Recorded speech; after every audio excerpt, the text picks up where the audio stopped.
አርቴታ ምንድነው ያለው? እጅ ተነክቷል ነው የሚለው። እጅ የተነካ ነገር የለም። ምንድነው የተፈጠረው? ሪፕሌውን ስናይ ለካ ዴቪድ ራያ ላይ ከፊትም ከኋላም ጥፋት ተፈጽሞበታል።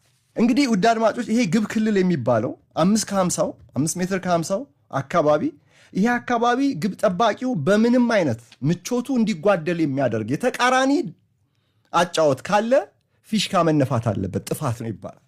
የእርሱ ግዛት ነው ይሄ 16 ከ50 ሙሉን እያልኩኝ አይደለም። ይሄ 5 ከ50 አካባቢ የእርሱ ግዛት።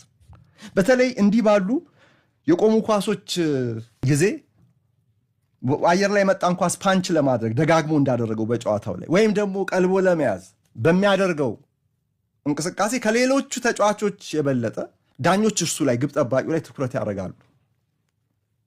ተነስቶ በሚይዝበት ጊዜ ከገፋው አየር ላይ አቅጣጫው ይቀየራል። ተነስቶ ሊቀልብ ወይም ፓንች ሊያደርግ በሚሞክርበት ጊዜ ሚዛን ካሳጣኸው ፓንች የሚያደርግበት የኳሷና የእጁ ታይሚንግ አይገጣጠምም እና ደግሞ ዋጋ ሊያስከፍል ይችላል፣ ጎል ሊቆጠር ይችላል። እና ብዙ አርቢትሮች ብዙ አይደለም ነው ኦልሞስት ሁሉም አርቢትሮች እዚህ ጋር የግብ ጠባቂውን ምቾት ይጠብቃሉ።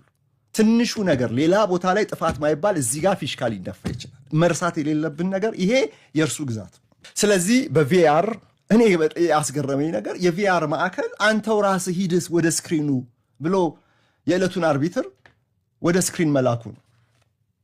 ይታያል ጥፋት መሆኑን ተደጋግሞ ሲታይ። ለምንድን ነው ራስ ወሰን ያሉ ጥርጣሬዎች አሉ። አሁን በአርሰናል ተጫዋቾችም በኩል የዌስትሃም ተጫዋቾች ላይ ጥፋት ፈጽመው ሊሆን ይችላል የሚል ጥርጣሬ።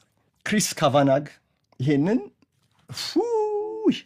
መጨከን ያስፈልጋል። እዚህ ጋር ሐቀኝነት ለአእምሮ መኖር ለሙያ መኖር ይጠይቃል እዚህ ጋር ውሳኔ እንጂ በዌስትሃም ላይ የሪሊጌሽን አዋጅ እንደማስረጥ ማተም እንደማሳረፍ ነው የሚቆጠረው ለአርቢቱ።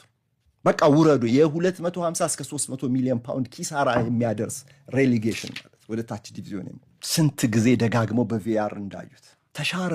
አርሰናል ጎል ሳያስቆጥር ሌላ ጎል አስቆጠረ ያለው እዚህ ጋር ነው። በሌላ መልኩ ጎል ያስቆጠረበት ውሳኔ።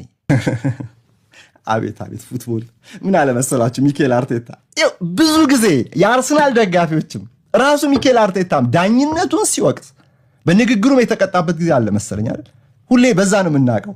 ትናንትና ግን ይሄ ጉዳይ ያው ተገቢ ነው መሻሩ በእኔም እይታ ደጋግመን አይተናል። ጥፋቱ ብዙ ነው። ከኋላም ማሊያው ተጎትቷል፣ ከፊትም አየር ላይ ሆኖ ኳሷን ለመቅለብ ወይም ፓንች ለማድረግ ባረገው ጥረት እንደገና ሚዛኑን የሚያስት የእጅ ግፊ አንገቱ ስር ነበረ። ልክ ነው ውሳኔው፣ ምንም ጥያቄ የለውም። ከባድ ቢሆንም ለአርቢትሩ ግን ትላንትና በቃ አሞጋገሳቸው አርቢትሩን።